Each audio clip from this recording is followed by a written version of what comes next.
అందరికీ నమస్తే. మేమైతే కౌలుకైతే ఒక 4 ఎకరాలు అయితే నాటి పెట్టినామండి. అయితే ఈ 4 ఎకరాల పొలాన్ని వారిచ్చడైతే చాలా కష్టం అవుతుంది. ఈ మడికి తడి రావాలంటే ఇది 1 వీక్ ఒకసారి నీళ్ళు పారుతున్నాయి. మొత్తం ఆరిపోయింది, మనుషులు నడిచేంత కూడా అయిపోయింది. ఇట్లకి వస్తే అసలు కొంచెం కూడా దిగబడతలేదు. ఇగో చెప్పులతోనే దిగినాయి కదా, మీకు కనిపిస్తుంది. నీళ్ళు లేకైతే అడుగంటిపోయింది మొత్తం. బావులు అయితే నీళ్ళు లేక ఇబ్బంది అవుతుంది. ఈ ఎండలు కూడా మార్చి నెలలోనే విపరీతంగా కొడుతున్నాయి కదా, దానివల్ల అయితే భూగర్భ జలాలు కూడా తగ్గిపోయినాయి. ఈ ఎండలకు కూడా రోజుకొక మడి 2 మళ్ళు పడుతున్నాయి. అట్లా 1 వీక్ పడుతుంది ఒక్కొక్క మడి వాటర్ తిరగాలంటే.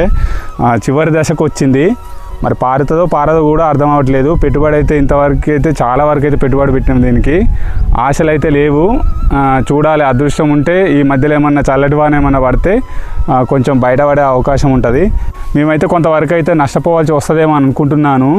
అదృష్టం చెప్పలేము. ఇక ఎండలు ఇంకా కొంచెం ఎక్కువ కొట్టినాయి అనుకో, ఒక్క మడి కూడా వారడం అయితే కష్టమవుతుంది. 1 వీక్ ఒక వరుస తిరిగే బదులు ఒక 10 రోజులకు ఒక వరుస వచ్చే వరకే ఏమవుతుంది, మొత్తం ఒరైతే ఎండిపోతుంది. నీళ్ళు మంచిగా వారితేనేమో గింజ మంచిగా పాలు పోసుకొని దృఢంగా వస్తాయి.